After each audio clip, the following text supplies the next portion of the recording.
So what we're going to study today is the behavior of shell model of Euler equations.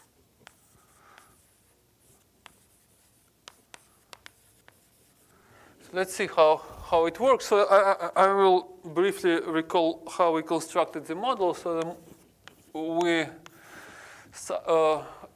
in the derivation we started when it was day before yesterday. In the derivation we did it for Navier-Stokes, but for Euler it's just the same with zero viscosity.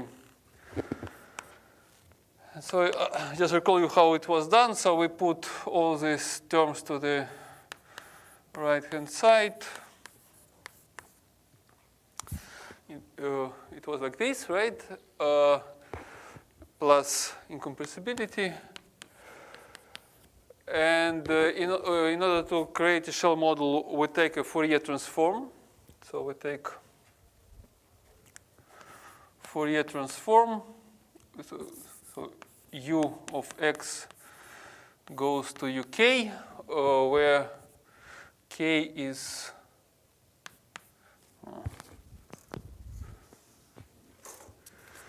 so we take Fourier transform. Fourier transform. So from the field depending on coordinates we have Fourier coefficients which depend on wave numbers. So for the periodic box, wave numbers are just integer components. So it's in the right dimension. Dimension. Let's write it capital N. This is dimension. So the Fourier transformed form of the equation is duk dt equal, and then you write, all you do is you substitute gradients by k vector, and then you substitute product by convolution.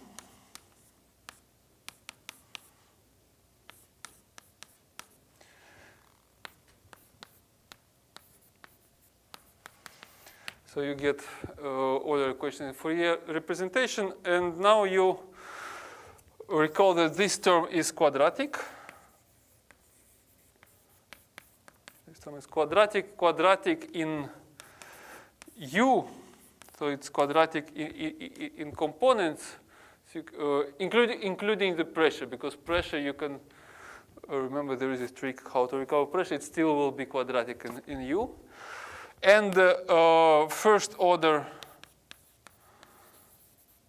in K. So first order essentially for the first time it means linear in K, but here it will be not linear. It will be first order, because when you recover pressure, it will be slightly different expression, which is not linear, but first order homogeneous. Okay. So so when we make a shell model, what we do is we instead of vector k wave number, we take wave numbers which are distributed as geometric progression, where lambda is usually 2. So lambda is most works take 2, so it's powers 2. So instead of wave number 1, 2, 3, 4, 5 to infinity, you take 1, 2, 4, 8, 16, and so on. So you kind of can capture a much bigger span of scales with much smaller number of variables. So n here is usually positive integer. So what you do is you just write equation of motion which of the same kind. So and then the velocities become un, which are complex numbers. So instead of uk, you use un.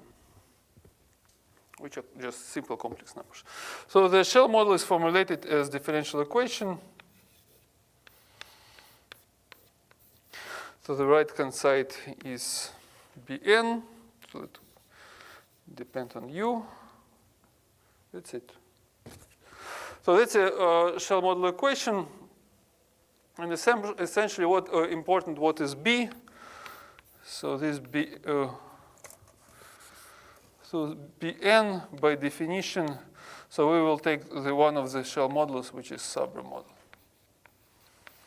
So the Sabra model, it's by definition is imaginary unit by A, Kn plus 1, Un plus 2, N plus 1 star, complex conjugated, plus B Kn, Un plus 1, Un minus 1 star, minus C. I think yesterday I probably wrote everything wrong, but Un minus 1, Un minus 2. So this is it. This is it. So this is Sabra model, and this is B. So essentially, what we repeat is this property. So it's quadratic in use, first order in K. Okay. So this we repeat, and in this particular case, what happens? So if you take shell numbers, so you have a U1 variable, U2, U3, U4, U5, U6, and so on. So what you see that whatever variable you take, U4. So the change of U in time depends on two neighbors on one side and two neighbors on the other side. So it's coupled to the two neighbors from both sides.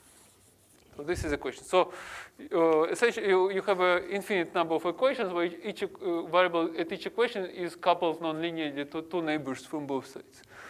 So this kind of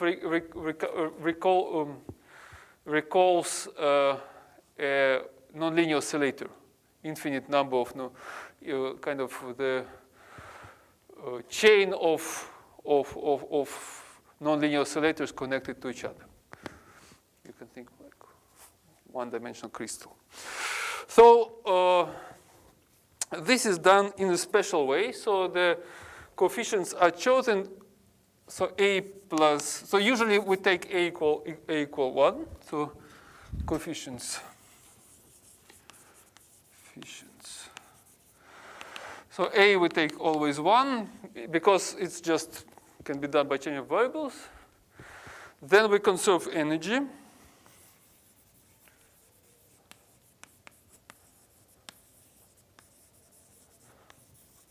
And energy is defined as half of the sum of squares. So it gives us condition that sum of the three coefficients should be 0. And then we have two cases. So the 2D model, the two-dimensional model. So model is always, let's say, zero-dimensional in our case, no? Because we have just discrete numbers. So usually these models are called zero-dimensional. But it mimics finite dimensional or flow in certain dimensions. So we mimic two-dimensional model for ideal incompressible flow if we conservation of entropy. So this is the conservation of in the two dimensions, which is order in two dimensions, conserve entropy. So it's defined as 1/2 sum Kn square Un square. So it kind of resembles vorticity K by U by derivative, and it's positive definite, just like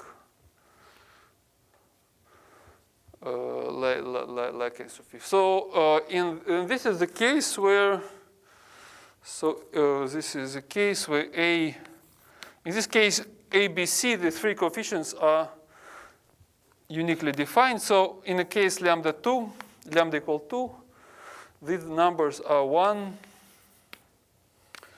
minus 5/4, 1/4. Okay, in 3D model,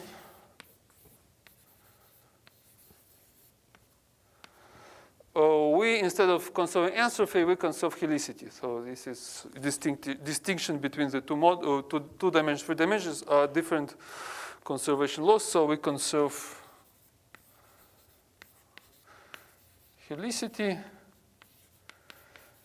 It's another quantity which is defined as it's integral of the scalar product between vorticity and velocity. So it should be. So in shell model, it's defined like minus 1 power n to make it not sign definite. Then kn un, this will be vorticity, and then one more un to make it similar. So this also gives you uniquely three coefficients. So this is 1, minus 1/2, minus 1/2. So these are two models. Two shell models that we can do. And now we can check whether we can gain any understanding. So whether we can gain any understanding of the solutions, essentially of existence uniqueness. Mostly we're looking for the global existence uniqueness for this model, which resembles Euler. So local. So our question will be about local, global, in time, existence, and uniqueness.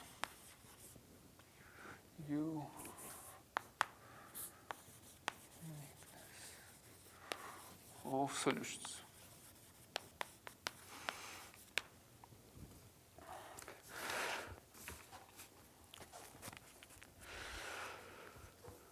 So I'll give you a few references for the paper that you can look for more details. Some of them will be, of course, mine because it's what I remember to take. But anyway, the paper which gives some basic mathematical formalism with spaces and so on, it's Konstantin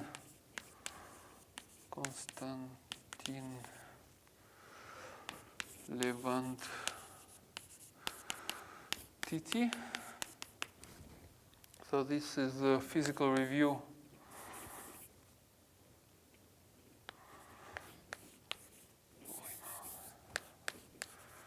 Physical review E.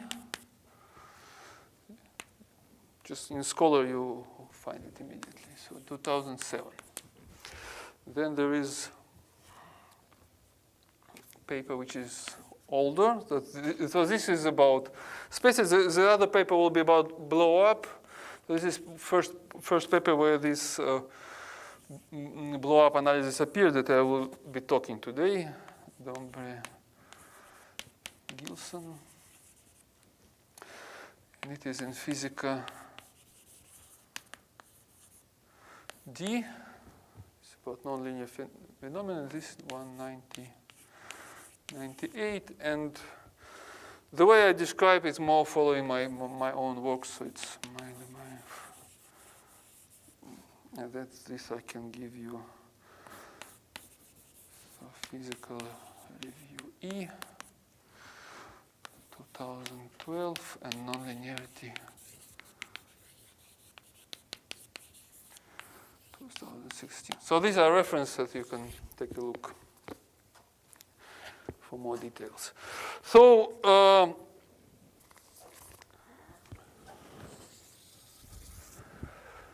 existence uniqueness. So let's just derive some of these properties directly and see how it works. Okay, so first we need to write a space, and you remember that our space, in case of Olin-Navier stocks, we used to work with Sobolev spaces, right? Sobolev spaces is, so the norm is related to some derivatives. Derivatives, in our case, is a multiplication by k, right? Because we're in kind of Fourier ideology. And also remember that at the end, everything was controlled by the vorticity. So actually, the right norm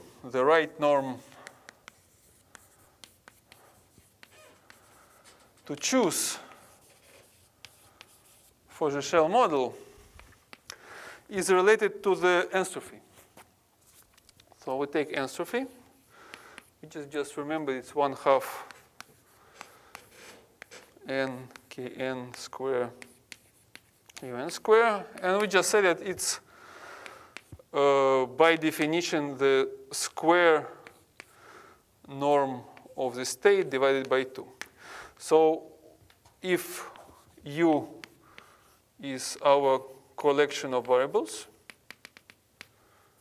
right? So which is usually we will write like this. So we have variables, and what I didn't write is that un is 0 for n smaller or equal than 0, right? So only n bigger than 0 are important, and so norm of this u is defined simply as square root of a sum kn square un square. So it's not a just Euclidean norm, it's norm with this prefactor. So it turned out, we will see that now this is the right norm. And you see this is like Sobolev norm because this is essentially the norm of derivative. Right? So it's kind of Sobolev norm, and in fact the space of these sequences with this norm will be a Hilbert space. It defines Hilbert space. Space like Sobolev. So this is analog of Sobolev space for the shell model. So analysis of the local existence uniqueness is simpler here because we can just directly access the basic theorem in ordinary differential equations. So in ODEs, we have a Picard theorem.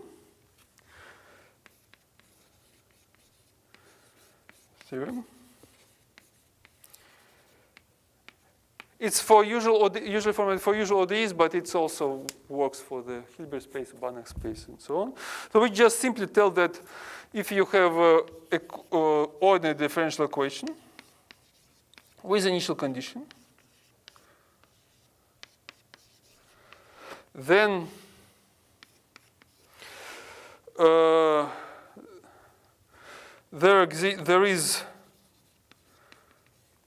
there exists a local in time unique solution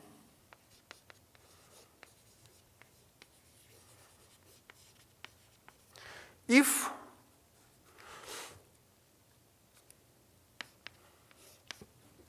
the function, the right-hand side, is Lipschitz continuous.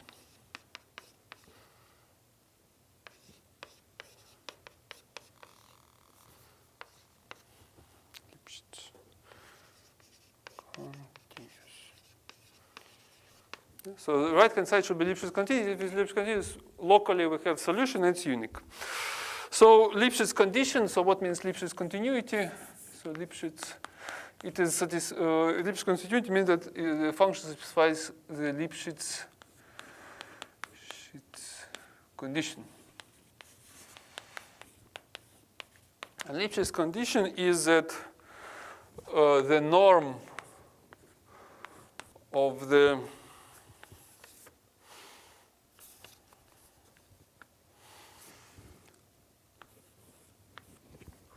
of y minus norm of z of the functions is bounded by some positive constant times norm of y minus z. So this is for some constant, positive constant, and all yz. All yz, or in principle, here it's enough to have this condition in the neighborhood of, in some neighborhood of the initial point. So it means that the difference of functions should be bounded by some constant times difference of the arguments, and you can see directly that this is certainly satisfies if the function is differentiable, right? Because this is then this k is can be taken related to the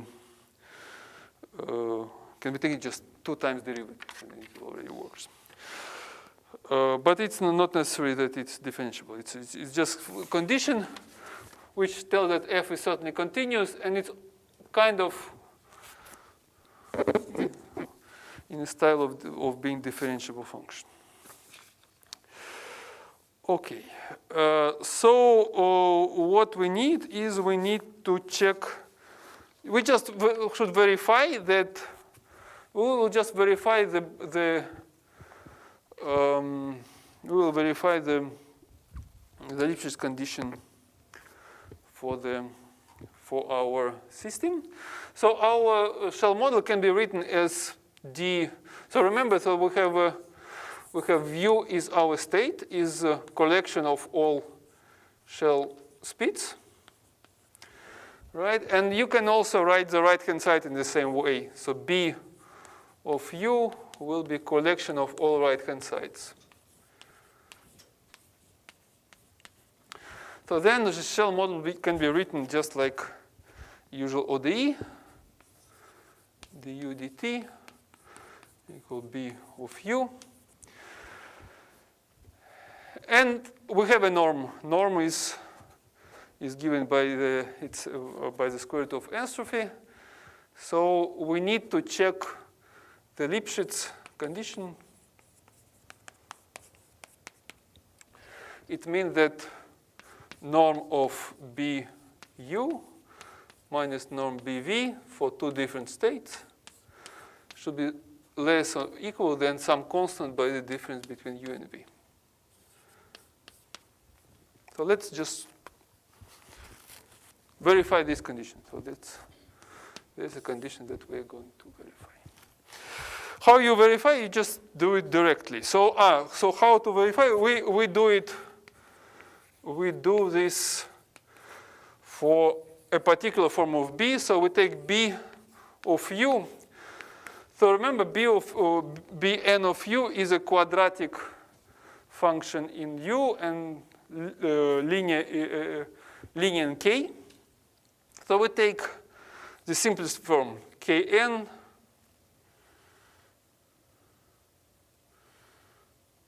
let's take un square as an example.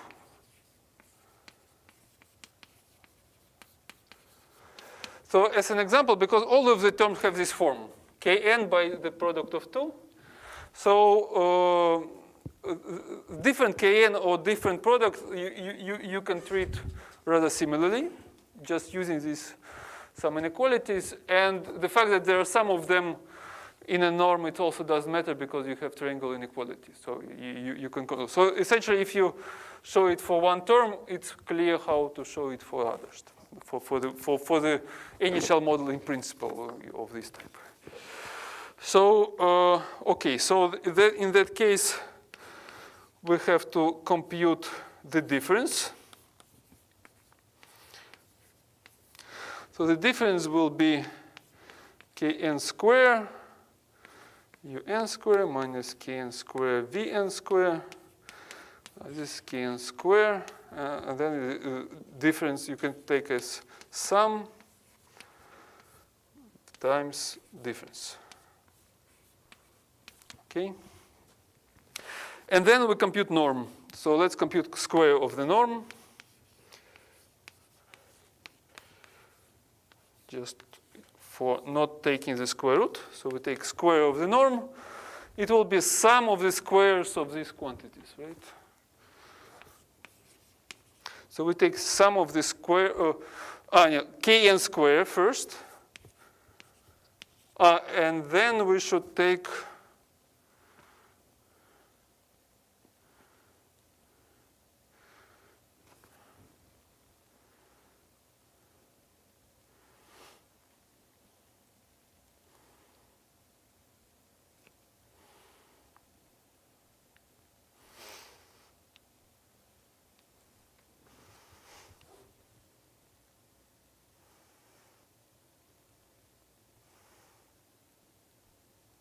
no k here. K here, just usual. Okay, now it's good. So so first we take this kn squared, and then square of the whole stuff. So there will be two more. So it will be 4. Kn 4, and then there will be modulus of these squares.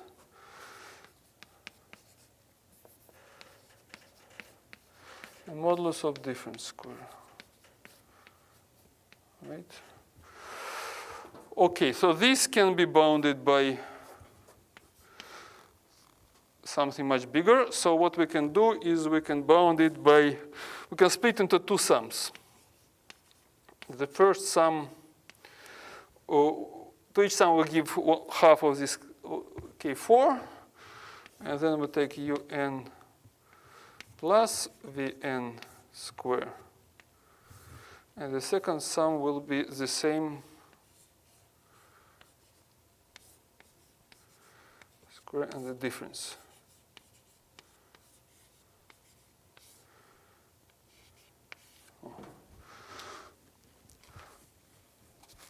Oh, this is clear because all terms are positive, and this is just part of the terms in this product. So certainly this is bigger or equal.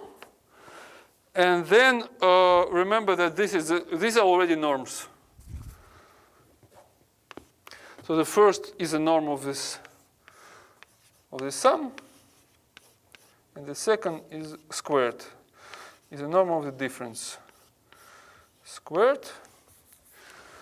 So we can continue. Yeah, no, that's it. That's it so far. Okay, so now we take square root. And we bound the norm.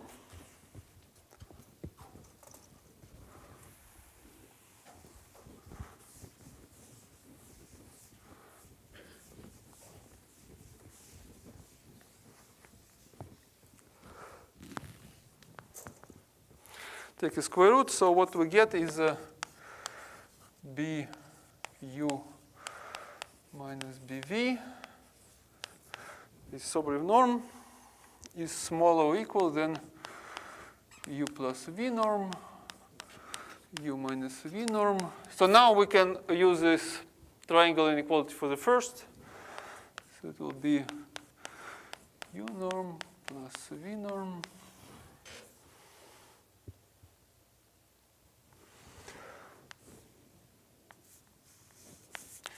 u minus v. So this is our k. Right? This is our case. So if this is finite, so if the norms remain finite, we have satisfied Lipschitz condition. So by Picard theorem,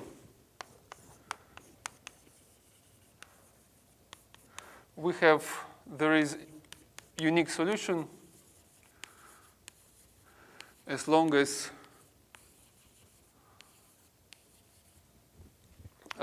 the norm remains finite. So that norm that we defined, it actually controls local existence uniqueness. So it's a good, right norm. So when the norm is finite, we're good. We can continue. When the norm become infinite, something bad happens. You will see that actually something good happens, not bad. something good happens, something interesting happens. So that, and we will see that what happens is really interesting later. We'll see. Okay. So what are the conclusions?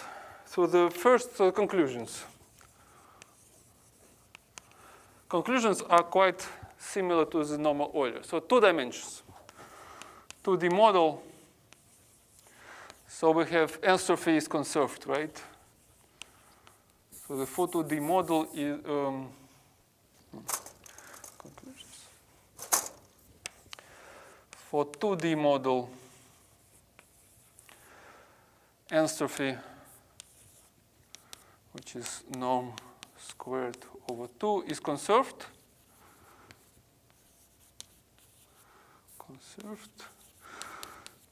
And this is exactly what we need. This norm is exactly what we need for existence, which means, and it just doesn't change. So we have global regularity, global in time regularity. So there exist solutions for all times. So there is no blow up in 2 dimensions, just like in usual Euler. The interesting thing happens in 3D. So in 3D model, we know that we have blow up, which means that norm goes to infinity, infinite time. So this we have to figure out whether there is a blow up in finite time. And actually what you can do is you can formulate the same criterion like was in usual Euler. So there is a direct analog of Bill-Katomide criterion in finite time. So let's write this time. So finite time, t going to some tb, t blow up. So this Bill-Katomide tells that there is blow up. This solution blows up at some finite time which is smaller than infinity, if and only if the limit of t when time approaches this tb from below of the integral from 0 to t, and now of the supremum norm. So you can define a supremum norm, which is supremum over all shells n over expression which resembles vorticity. So it's kn modulus absolute value un at time s integrated in s. And it should be infinite. So if the integral of the supremum norm is infinite, so it means blow up, and vice versa. So just very similar to what we have in Euler. So the exercise you can try to prove it if it's good training to see why it happens. Okay. So we're in a setting which indeed resembles usual Euler equation. So we can study blow up in three-dimensional shell model. So let's just understand how blow up develops, and there is a closed theory for this, which was formulated in this work of Dombre-Gilson, 1998. So what it tells. So first of all, we have energy is conserved.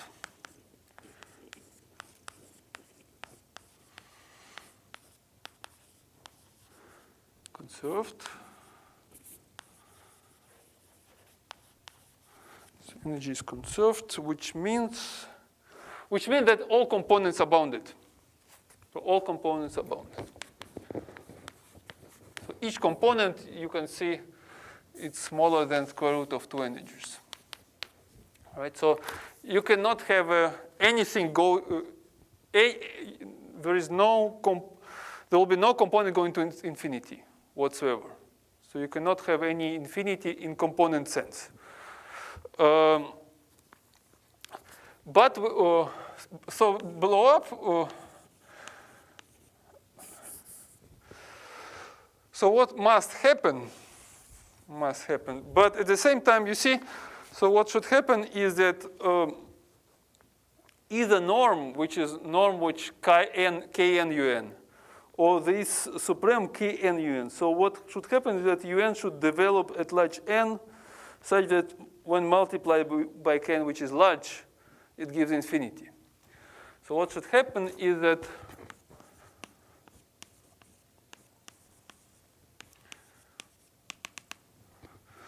so it should develop some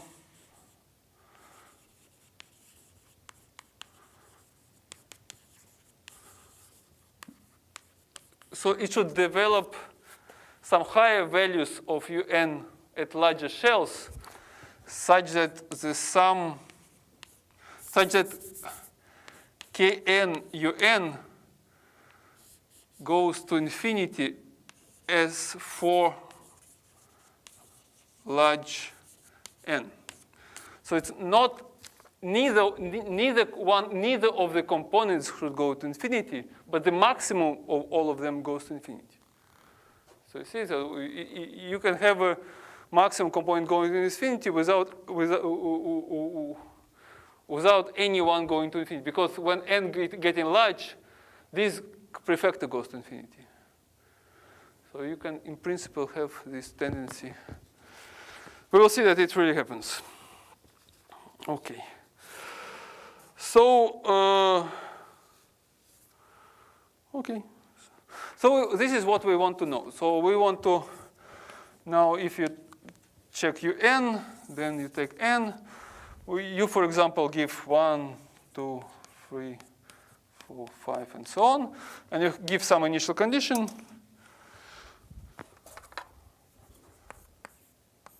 It's schematically like this, right? We give some initial condition, which is concentrated, for example, just on a smaller shell. So certainly the norm is finite. And then we will see how it propagates to the smaller and smaller scales, to the larger n. So it should propagate in this direction every time becoming somewhere. So it should fill this larger and larger shells such that the norm explodes. This should explode. So how to do? So there is a nice trick how to treat this equation, which very much resembles the renormalization group theory. What you do is you follow the solution and you always rescale it. You rescale two things. You rescale the amplitude and you rescale the time. And in such a way that still equation of motion will be autonomous. So there will be no time entering equation. And this is possible because of the scaling symmetry of this equation. So scaling symmetry allows to make this transformation, which is actually rather nice. So we make change of variables.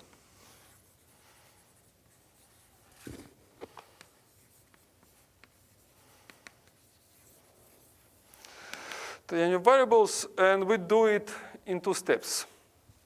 So this step 1, no, change of variables. So there will be several steps. So the step 1. Step 1 is let us move. You see, all norms are given in terms of vorticities. So everything is defined by products, kn by un. So let's just move to these variables because they are. This is what actually controls everything. So let us change to vorticity variables. In some sense, it also resembles Euler, because when we studied properties of Euler, it was more useful to see the Euler formulated in vorticity terms. So here we essentially do the same. So you define vorticity variable as, so we cannot have a curl, but we can have something which resembles derivative. So remember, derivative is multiplication by ikn. So this, we do it exactly like this. So let's just define these variables. So you substitute it into the shell model, which is erased.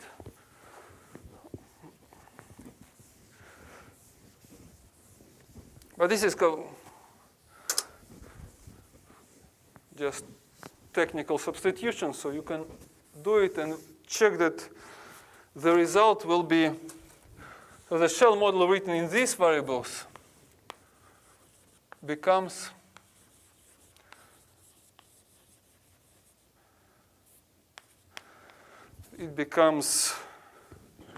d omega n dt, and nonlinear term, which is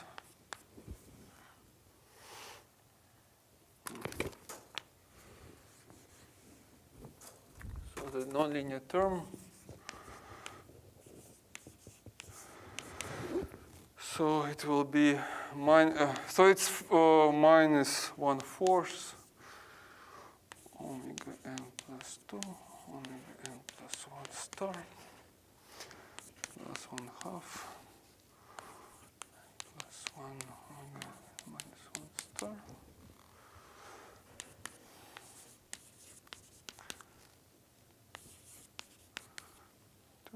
So this is was done for the case lambda equal 2, 3D model, remember. And okay, check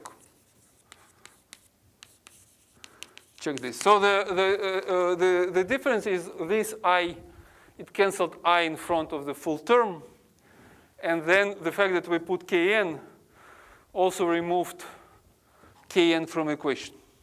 So there is no Kn anymore in the equation.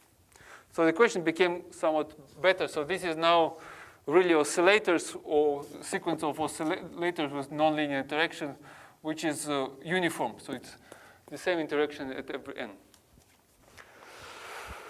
Okay, so an entropy norm becomes, so the norm which was u, it's the same, will give us in terms of omega the norms of, so let's just use the same notation. So only for u and for omega it will have a different meaning. I hope it will not drive you crazy. So the norm is just by definition now sum of squares. So now it becomes usually Euclidean norm. You see, because omega n is kn un, so it's just becomes the previous norm. So you see that this form is just more convenient. So this is the starting point. So this step 2 is where we start to do something important. Step 2 is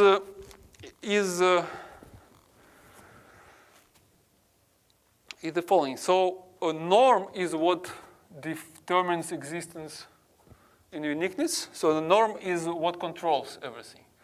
So let us remove the norm from the profile. So our solution omega should explode by the norm. So what we want to do is separate the form of the solution from its norm. And we do it by defining new variables. So I will call them capital W n, which is defined as vorticities divided by the norm. So I divided by norm. So of course, now we have the full vector, which is 0. And the norm of W capital, which is that norm, no?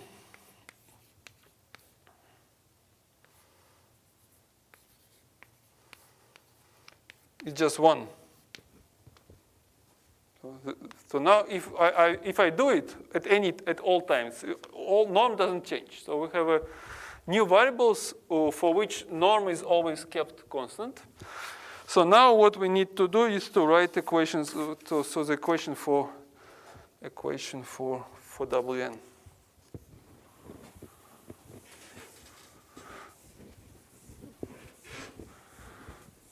Let's do it after the break. Break until.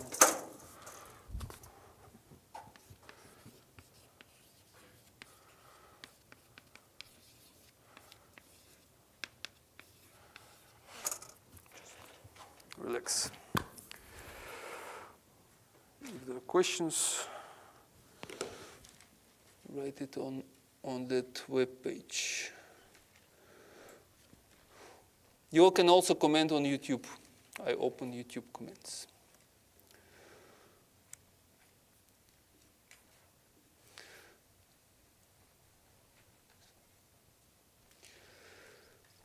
Today is 21.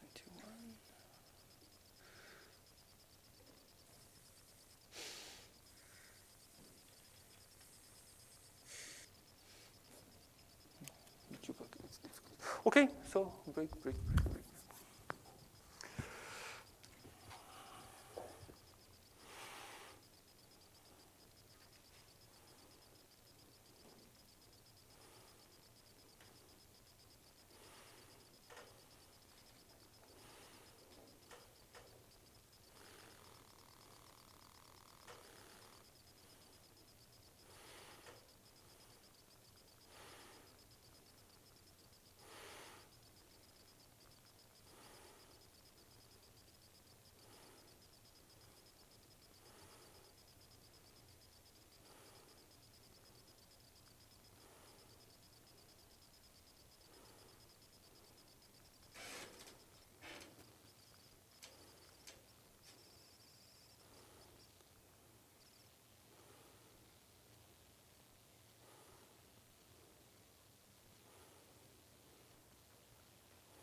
Faz um jeito chique de dizer que eu posso escalonar as coisas.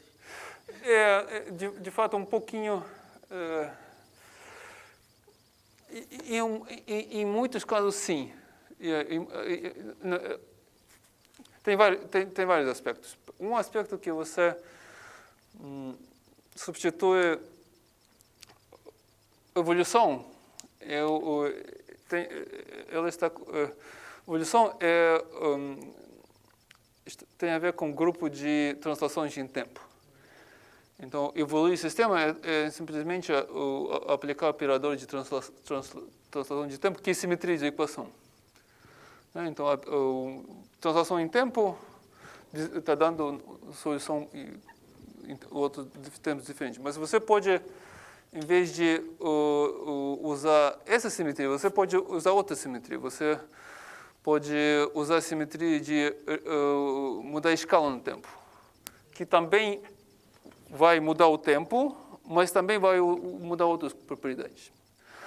E a translação que eu estou fazendo é como mudar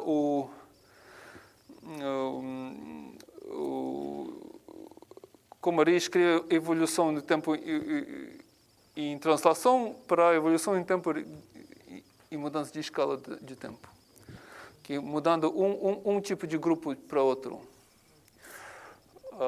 Mas renormalização tem também outra coisa, que quando você considera essa propriedade não somente na solução, mas também no sistema também. Você pode pegar a solução e equação própria, equação também, como variável. E você muda tanto a solução e a equação mesmo, e eles convergem para alguma coisa. Então, isso pode convergir para certa solução de uma equação universal, que não depende da equação original. E isso está definindo, por exemplo, algumas propriedades universais que não dependem da forma de equação. Está dando que a física é a mesma em qualquer escala. Por exemplo, você pega a equação e solução, como, por exemplo,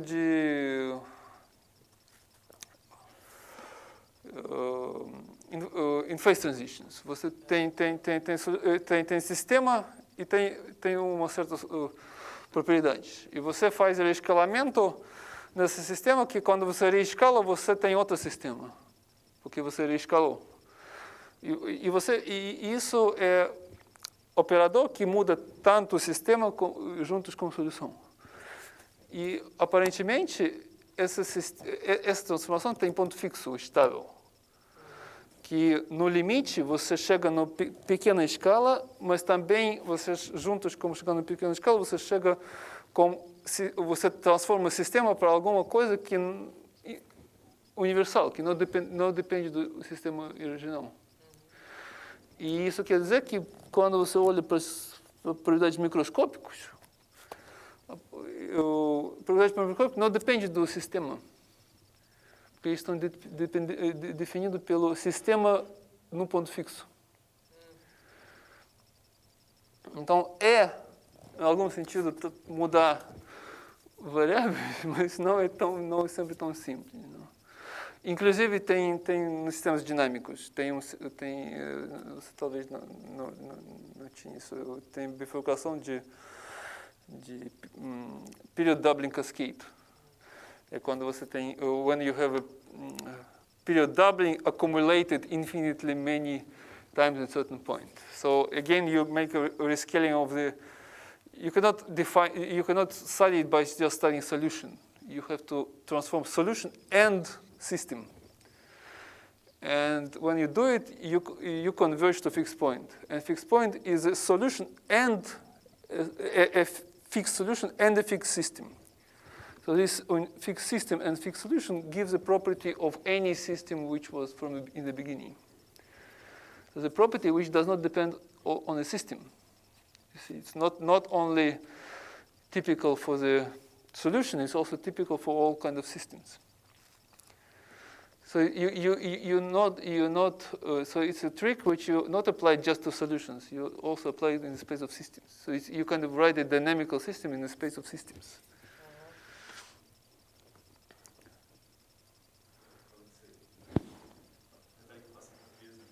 E tanto faz, não? Talvez você tenha respondido essa pergunta na última aula, e se for o caso eu não respondo. Mas qual que é o truque ou a hipótese que nos permite fazer esse acoplamento limitado dos termos na série de Fourier? Porque normalmente seria de esperar que a série de Fourier de um produto fosse uma convolução em todos. Não, normalmente todo. Conversão em todo, mas esse truque é simplesmente por conveniência. Isso não é nem aproximação porque ela não aproxima em nenhuma forma a solução. É só a ideia é você não quer, nós não estamos querendo aproximar ao sistema anterior, nós estamos querendo entender o fenômeno em si. Então nós estamos criando um sistema que é parecido, mas suficiente simples para poder resolver. E o objetivo não é estudar propriedades de solução do sistema original. O objetivo é criar formalismo que permite resolver o problema e depois usar esses truques para o sistema original. Então, não tem nenhuma relação realmente não tem nenhuma relação quantitativa entre soluções.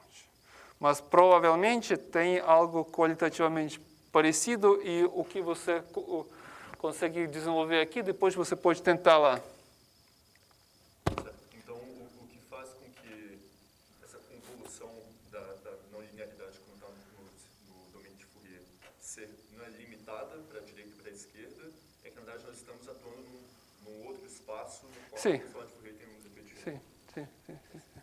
E isso é boa pergunta, porque na próxima aula nós vamos diretamente ir nessa direção. Você vai ver que nós vamos fazer tentar um sistema melhor do que essa, mais próximo de Euler, nesse sentido de convolução, e nós vamos diretamente ver como você, usando esse tipo de termos, como você pode reconstruir convolução que parece convolução. Porque aqui tem blow-up, mas ele certamente não é do tipo de blow-up que pode ser no Euler, porque ele é autossimilar, e no Euler nenhuma simulação mostra algo autossimilar aqui.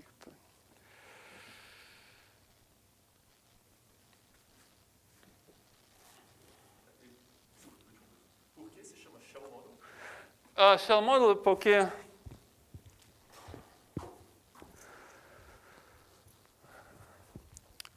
Kn is 2 power n. So it's 1, 2, 4, 8, etc. So normally you consider, and it's in 3-dimensional space, or 2 dimensions. So it means that you have a circle of radius 1, then circle of radius 2, then circle of radius 4.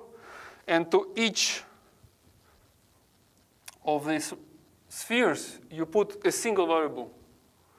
U1 here, U2 here, U3 here, and so on. And it just looks like shells. So yeah, no? It's probably.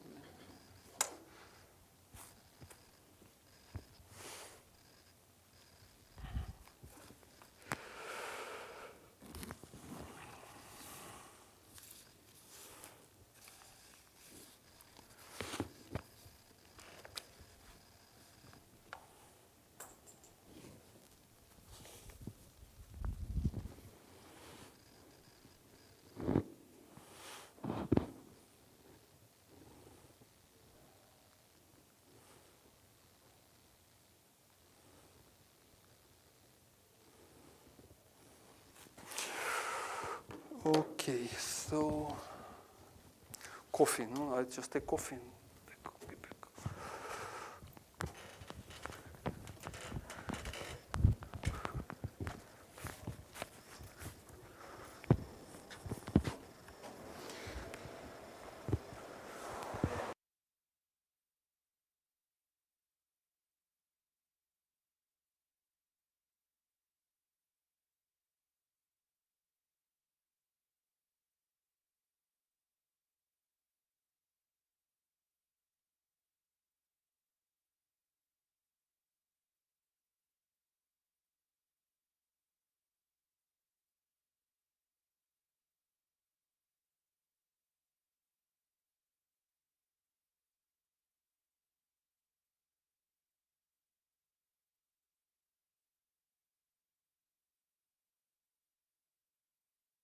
Por favor.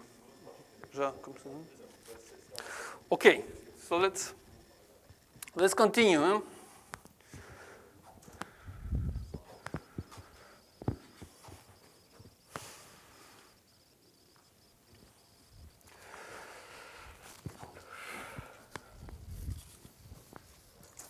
So good. So we write equation for what? For double n.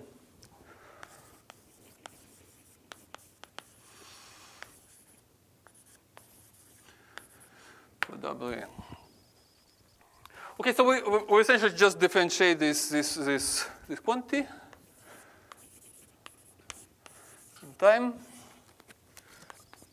And this is a ratio, so you remember how to differentiate it. So it will be, so you differentiate the fraction.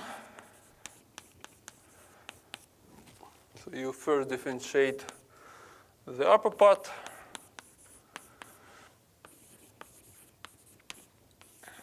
And then you differentiate the lower part, so it will become minus square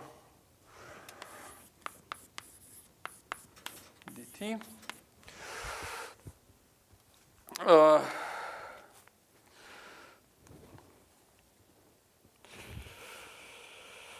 Okay, and now remember that this we know, right? So this we know. So this comes from equation of motion, so 1 over omega, and this is n. N.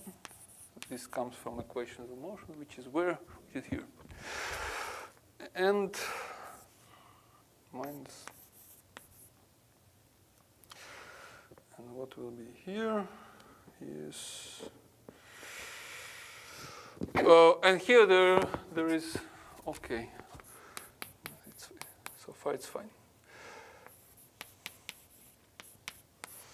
dt.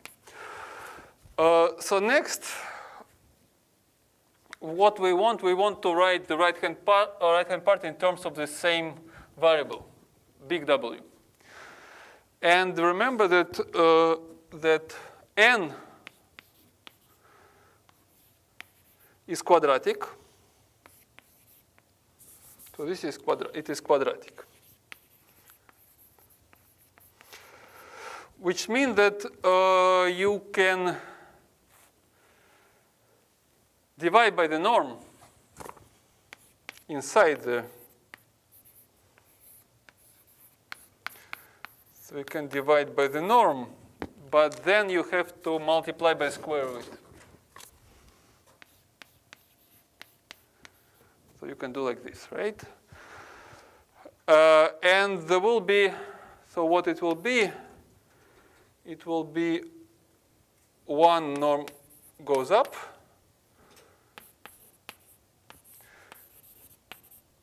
and the ratio is W. And then one ratio here also gives you W. There will be one omega here. Okay, like this, no?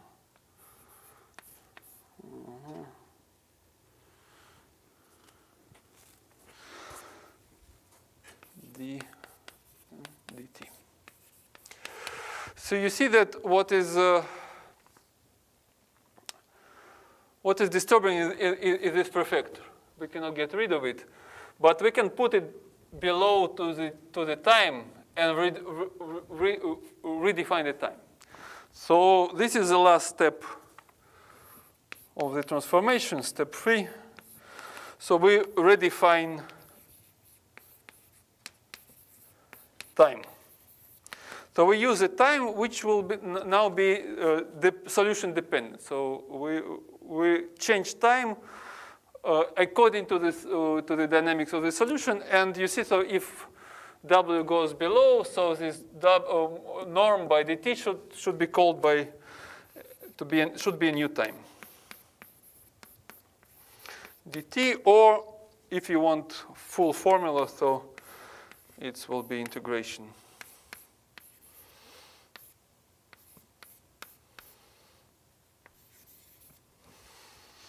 in time. Yeah, so this is a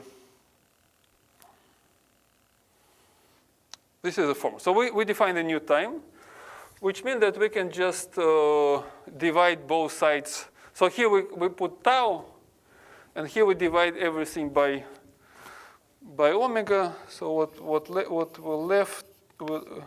be left is this. So here when you divide, you can just substitute this t by tau as well.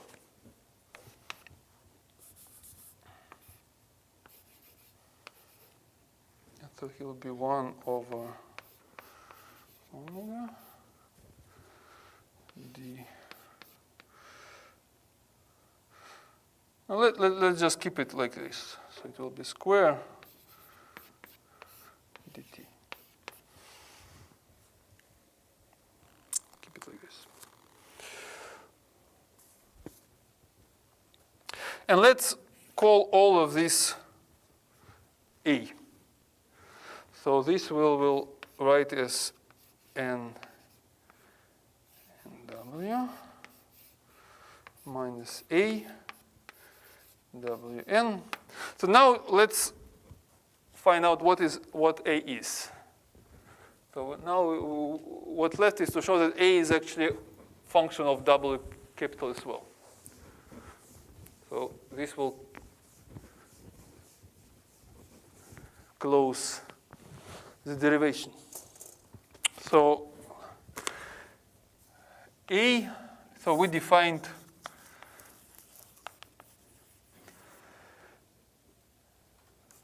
a as 1 over norm squared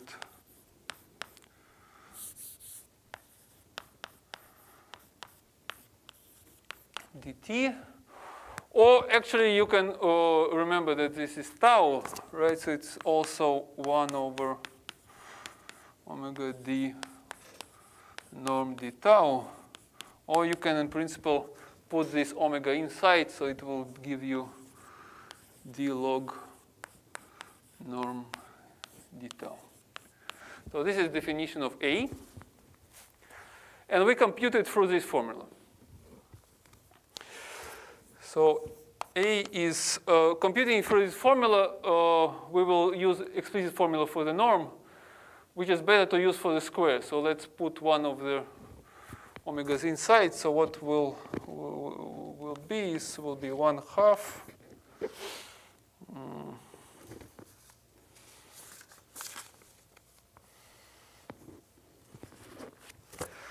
It will be cube d norm squared dt. So now remember that what is norm? It's sum over n of the modulus squared, which is sum over n, what you can write as product of the two complex conjugated quantities. And now you differentiate this. So this is equal to, and when you differentiate this product, you differentiate both of them. But in the complex conjugated, you just it will be two real parts of each of them. Right? So 2 will cancel with this 2. So it will be 1 over cube sum over n, real part, so star omega n dt, like this. And now you remember what is this. This is our formula. So this becomes 1 over cube sum over n, real part, sum.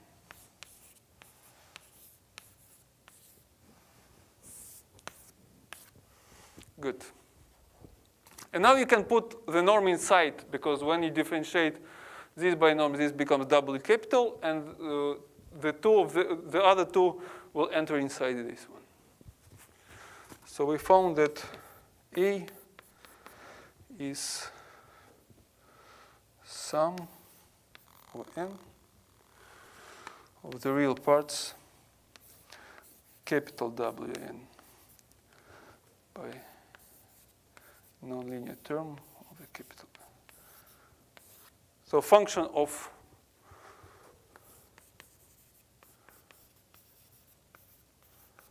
W.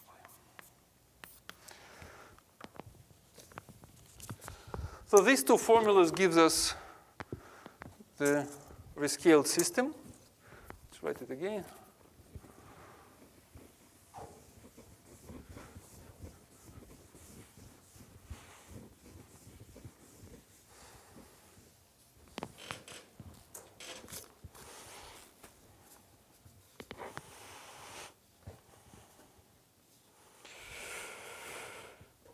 Rescaled system, or renormalized.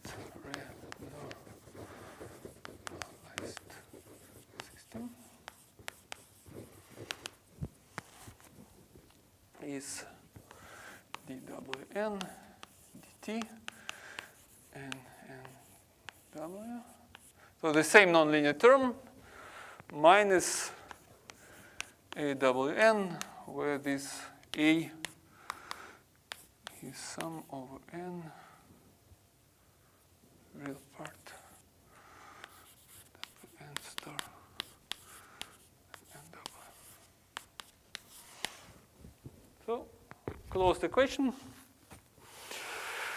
And we know that norm is that it conserves norm. So the norm is conserved. So whenever you start with the unit norm, it continues to be unit norm. So norm is controlled, and show exercise. So you can show that this system is globally regular. So show that renormalized system is regular globally.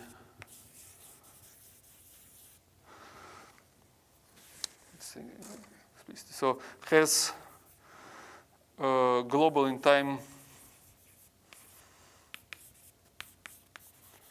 unique solution.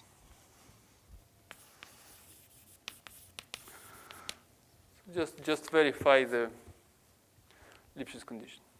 So it's so this system is good. So this is tau here, of course. This is tau. So we change variables and obtain a system which guaranteed does not blow up. And it turns out that the fact that this system does not blow up actually can tell you about how the original system blows up, if this blows up. So for this, we need to return to original variables. So how to return to original variables?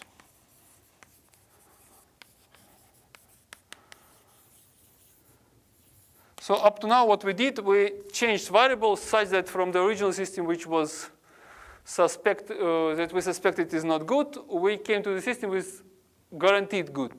So it has a guaranteed nice properties. So now let us, using these variables where everything is nice, let's go back to original variables. So first is time. So dt is d tau divided by the norm. Remember? Oh no, wait. First, let us recall this formula. The A equal d log norm d tau. Good. So we can integrate it because A is given by this system. So if you have A, you can find norm. So that means that you can integrate. So it means that log of the norm between 2 times 0 and tau is integral of A. And now you just take exponent of this. So you find that at any time tau, the norm, remember, this was the problematic norm, which was telling if it blows up or not. So it should go to infinity. So this norm we can find as norm at initial time times exponent of this guy.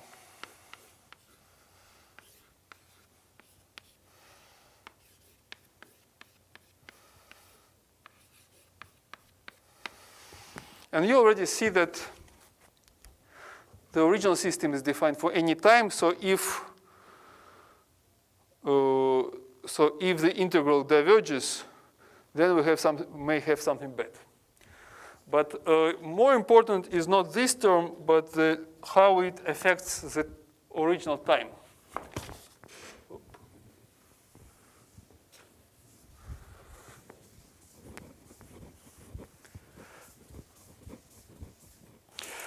So, time. So now remember how we defined time. Time was defined by this formula, so we just put this norm in the prefactor. So we now want to reverse it. So we derive dt. So dt is d tau over norm, which allows you to integrate. So the time is integral from 0 to tau, d tau over norm tau. But this we have, because for this we have the formula. So you will get this constant initial norm in the denominator.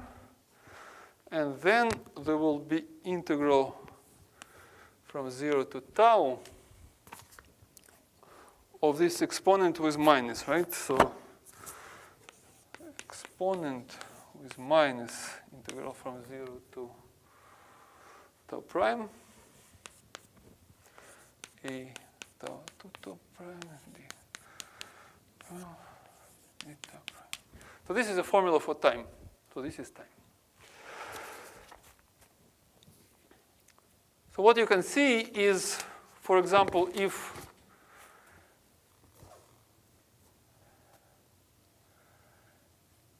A is, for example, imagine that A is constant, but positive constant. Then this is a linear function which is growing linearly to negative values. And this is exponent of the linear function which has a finite integral. Which means that whenever tau goes to infinity, t goes to finite number. So that's the trick. So we have blow up. That means that we have blow up if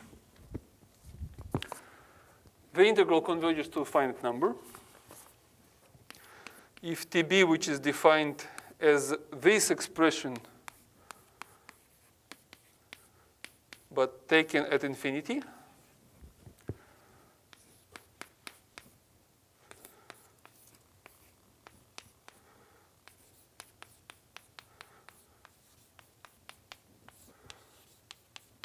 is smaller than, is finite. So if this integral converges and gives some finite number, and at the same time this should diverge,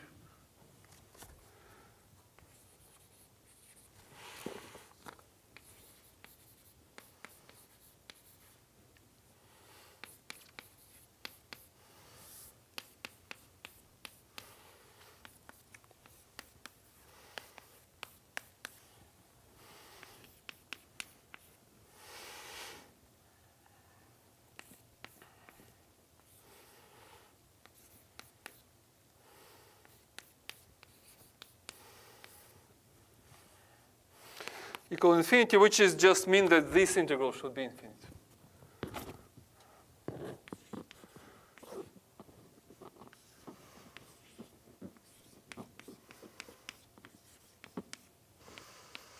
It should be infinite. So whenever this integral is infinite, which quite corroborates with this expression, because whenever it is infinite, this is minus infinite, so it gives you a chance for the exponent to converge.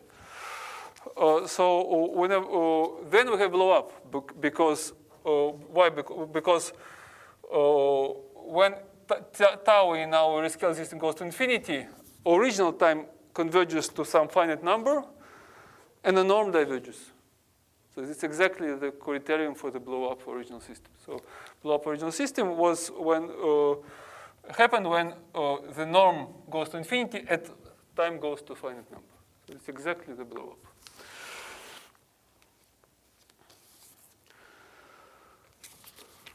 So now I wanted to show you, before making the last step, what we can do.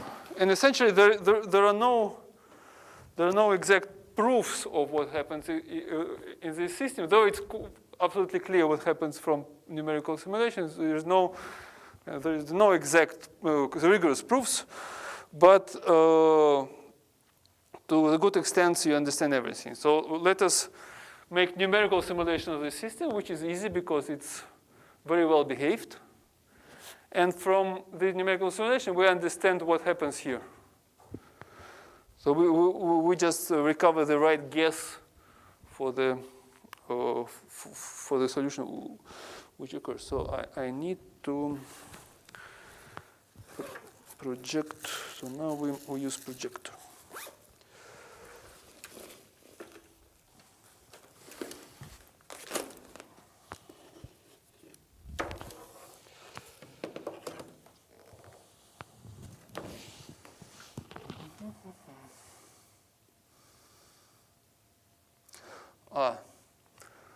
Câmera não mostra, agora mostra, não, porque tem comentário que a câmera não está mostrando o topo tem comentário que não mostra parte de cima de quadro. Okay, so let me.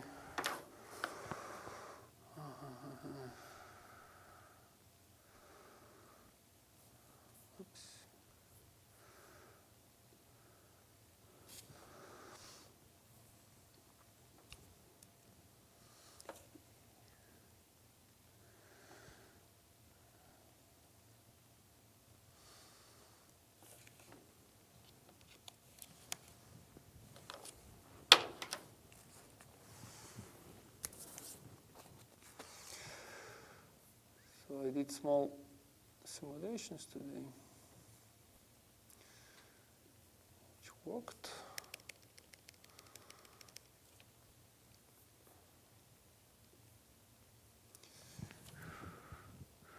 So you see the screen of my computer. I probably should make it bigger.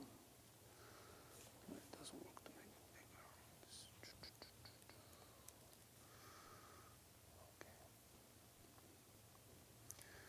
Doesn't matter. Pretty good.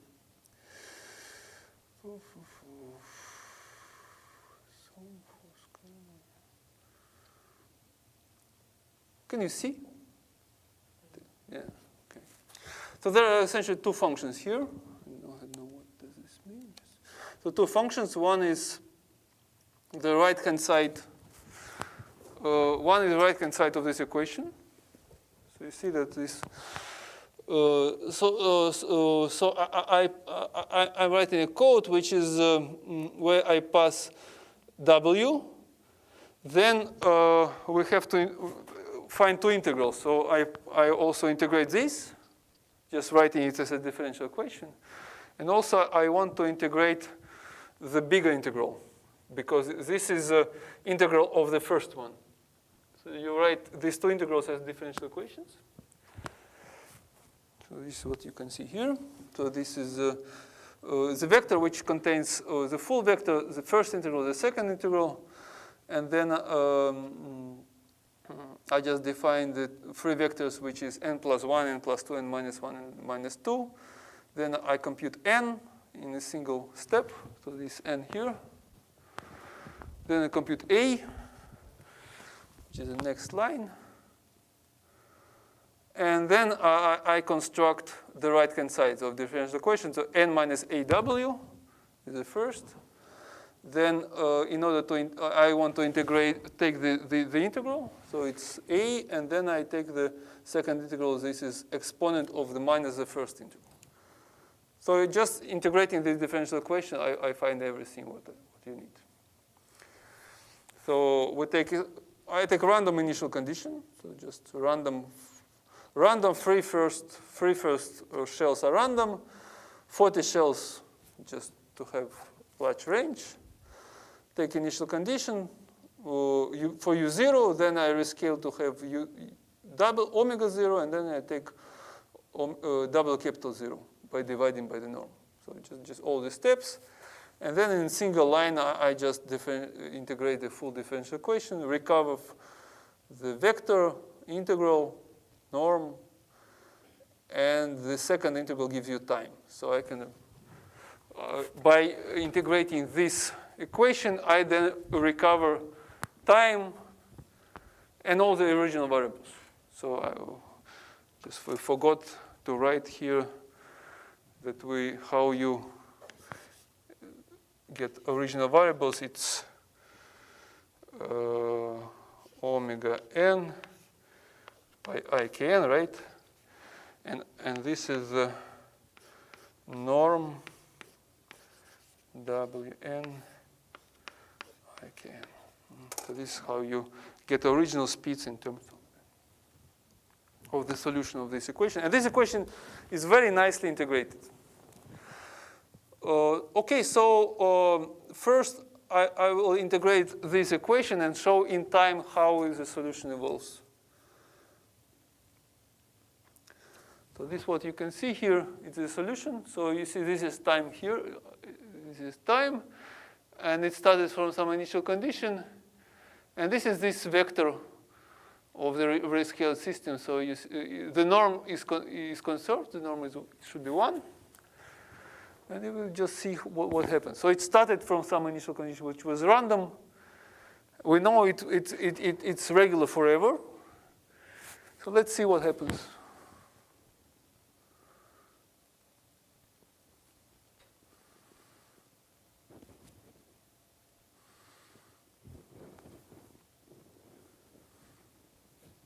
X-axis is tau, right? X-axis is n. N. And tau is here. So tau is increasing, so we integrate the differential equation. And this is a full vector. So it's n, and the upper axis is absolute value of because they're complex. So it's just absolute value.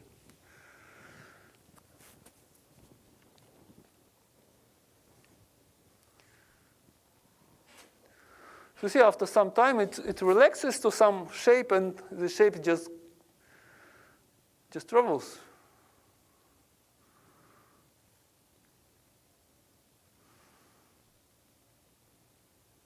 Could wait some time just to make sure.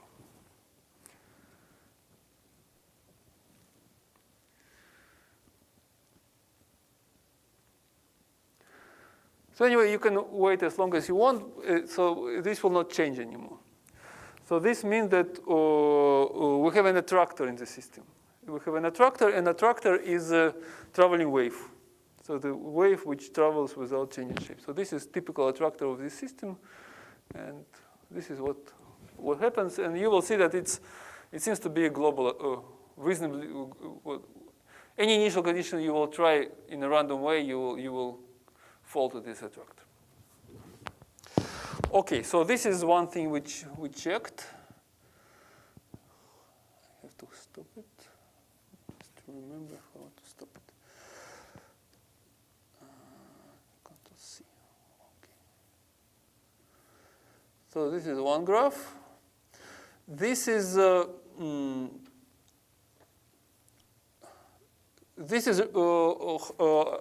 norm. Let's make it bigger. So this is a norm of the. So this is the omega norm as a function of original time. So you see that as time increasing, the norm start to grow, and at certain time it start to grow, looks like growing at certain time. So this certainly gives blow up. So you see this, the axis is logarithmic. So in the simulation we did, it grows to 10 millions. Oof.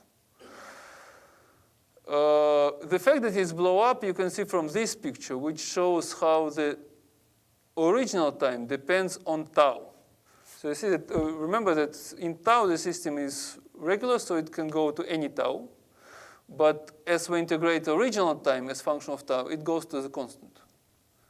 So this just directly shows that this integral that we computed, we define the original time is converging to finite value.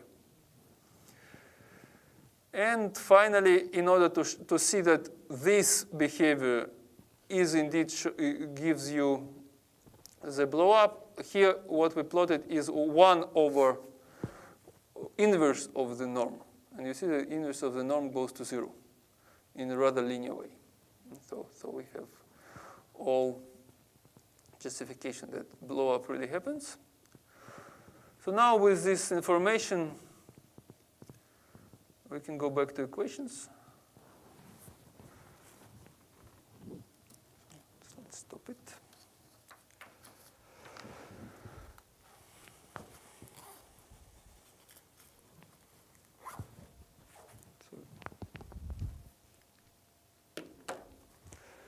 So we go back to equations, and what we do, this one.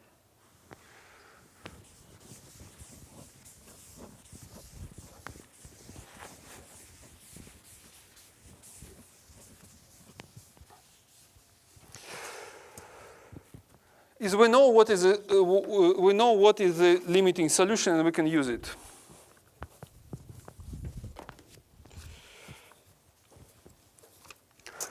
So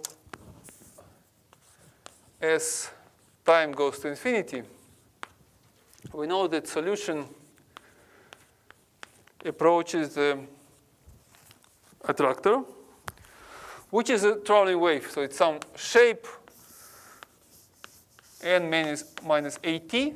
So a is a wave speed. So you can check that Wn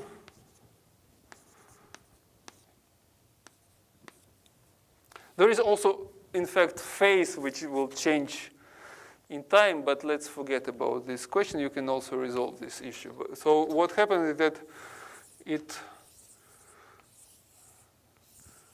is just a wave which moves with a constant speed a, and what you see at each moment is its values of this wave at integer times.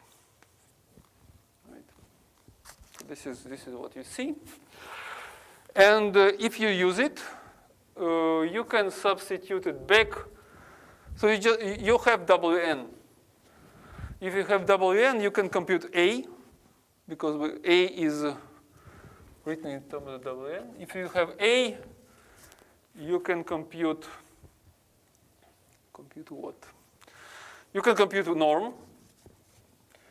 You can compute time, and you can compute this last line. Let's write it in a better way. So, and you can compute un, the original un, which is 1 over I kn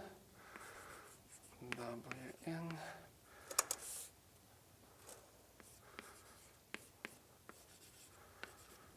And you can compute everything here. So you can make complete, having this solution, you can completely recover the solution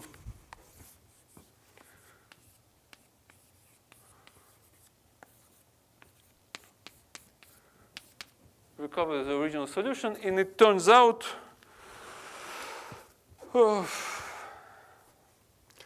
which will be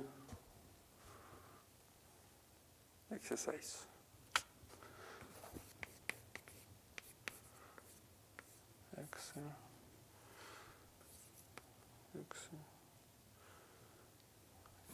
I never remember.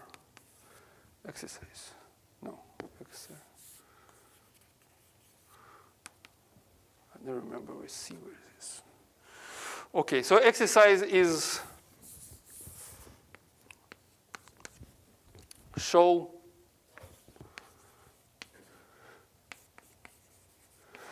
that after all these transformations, essentially you have to substitute and compute integrals. What you have is un of t equal to minus I kn z minus 1 some function u, which will be constructed through this, let's write it f, call it f, which will be constructed through this f. And it will depend on k and z t minus tb, where the exponent is 1 over log 2 integral from 0 to 1 over a. 1 over a, you see a is the speed of the wave. So 1 over a is the time that the wave makes the unitary, moves to the length 1 from a tau d tau, which gives blow up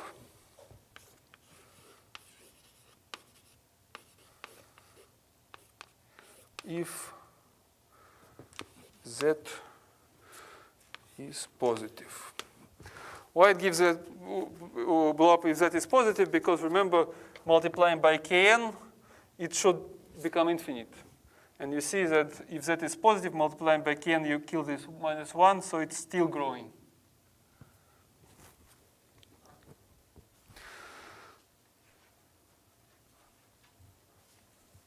So when t approaches tb, this function just directly shows how the solution will approach the blow up, and the form how it happens.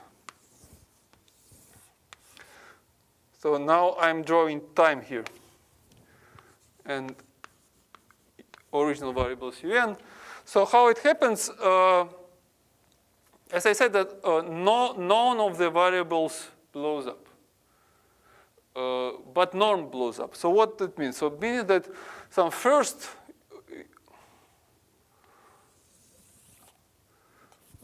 so this is TB. First variable just come to some place, U1. So this is n equal 1. The second also behaves like some form. The third also behaves in some way. This fourth, what in my simulation I was perturbing initially the first three, and all the rest was 0. So the next 4, and it will be 5, 6, 7. So they, all what you will see that all of them will come to finite values, but they will form a rather singular structure when they approach to TB. So there will be a very clear structure when you approach TB. Maybe I will show it. Let's return to the, I forgot to show. Let's return it to the computer. It's good to see.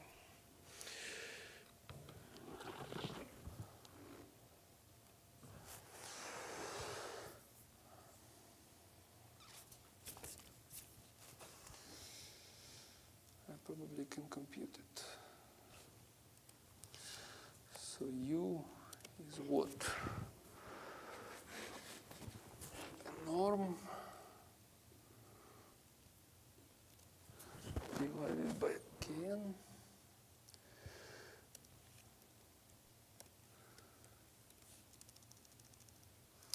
multiplied by w.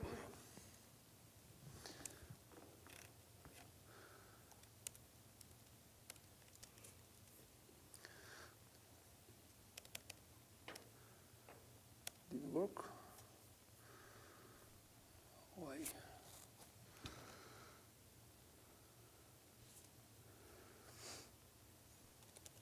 Just a second.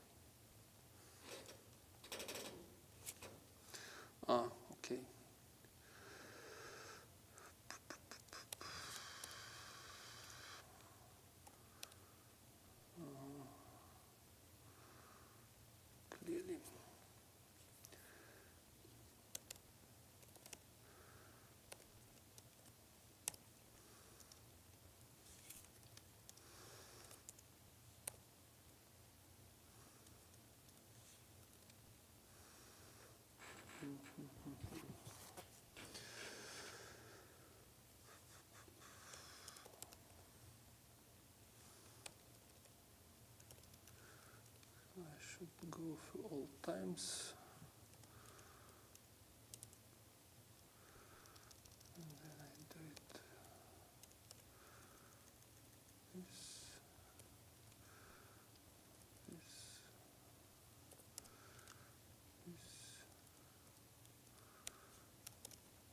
Let's see.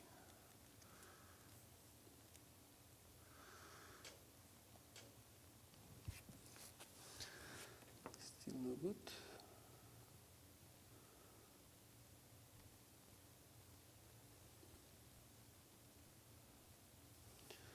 So here's this which.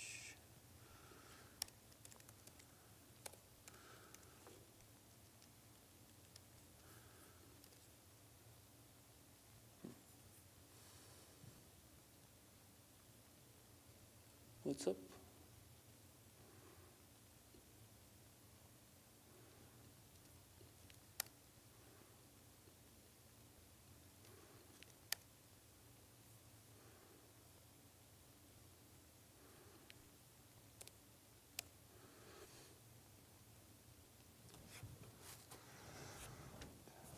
I think you need just this. Good.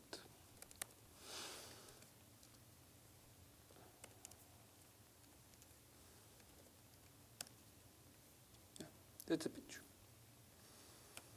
So you see, what is shown is that time depends on time of this modulus of all shell variables. So this is first, second, third, fourth, fifth, and so on. So they all finite. But as you come closer and closer to the blow-up time, you see that they form such a nested structure which leads to the infinite norm. So clearly something happens. Right? If you go back to original variables. You want to picture in original variables? Yeah. Then which is. This is original variables. No, but Fourier variables, right? If you go to. It's on the Fourier variables, but remember that let's say if you think about original equation, other equations. So, for example, when you have a blow up of a derivative, it doesn't mean that Fourier variables explode. It just means that because it means just that a certain norm in Fourier variables explode. So whenever, for example, you create a cusp, it means that in Fourier space, whatever happens locally in physical space, always in Fourier space is reflected at large wave numbers. So you see, all problem with local problem with derivative, it means that some norm in Fourier become infinite. The Fourier spectrum remains finite. Because whenever you have an infinite derivative, if you integrate it with exponent, it's finite. So all Fourier coefficients are finite. So it's reflected by having large norms. So it's always the property of Fourier is like this. So you may have something infinite in physical space, but in Fourier space everything will be finite, but norms will be infinite. The decay of the spectrum will be power law. Will be power law. And the power law means that certain norm already explodes. In Fourier. Because power law explodes if you multiply it for certain derivative. Because it means that you multiply power law by certain power of k. So if this power is high enough, means derivative high enough, this power of k can win the power law. So it starts to be positive power law, which diverges in integral. You understood, no? Well, my computer didn't like this change. Okay.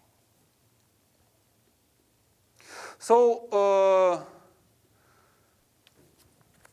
we're almost done. So what I would like to do is that I remember that there was, there are people who want to finalize this, for those who want to finalize this course as a course for the doctorate course, so they want to get notes. So we have exercise. So there will be. I will do it as I will give just few projects for you to do. So this will be for project 1. So project 1, first, I want a derivation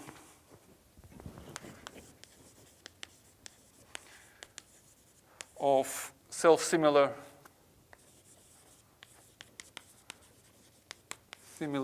blow-up from traveling wave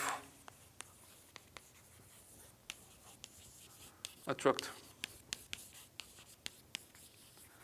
So this formula. And the second is take any other shell model. So with different C. So with C which is not 1/2, not minus 1/2. So it, but still C negative. So take different value of constant. The 3-dimensional was minus 1/2. Just take 1/3. I'll take minus 1 and do numerical simulation and reconstruct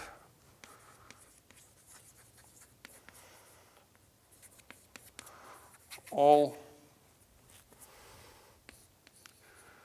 properties of blow-up that you can, that you succeed.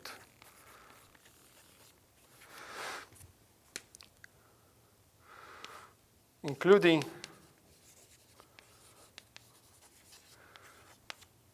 Z. That's if you succeed. So, because also we need Z. So I showed you how the numerics just do it for different system, for different shell model, and just look that everything works. Okay, so that's it for this week. And next week we will. Just to anticipate the next lecture. So this is very good because we understand how the blow-up occurs in shell model, and we see that it's rather nice. So it's self-similar. So whenever you come, everything after you, it's self-similar because of this formula. So if you go closer and closer to TB, you can also stretch it in this direction. It will be the same. You come closer, you stretch it, will be the same. So it's self-similar form, and we understand it. The bad thing is that whenever the simulations of the Euler equations for the 3 dimensions do not really have a feature of the self-similar blow-up. So this was actually for a long time it was the main guess that you will make a very good numerical simulation and find that something at certain moment started to show the self-similar structure because it does not appear immediately. So you should wait a little bit before it becomes self-similar. But until now, there is no any really. So you start to see self-similarity, but then whenever you get better computer and start to simulate better, this self-similarity is broken. So you don't really see any self-similarity in the numerical simulation of Euler equation. So probably the Euler equation, if it does blow up, it does not blow up like this. So the next lecture we will create a different model, which in a sense better approximation of Euler equations, and we will see that it will also blow up, but completely different way. At the same time, it will be the way that may be what we see in Euler. That's it. So see you tomorrow. Thank you. No, tomorrow, no. Wednesday.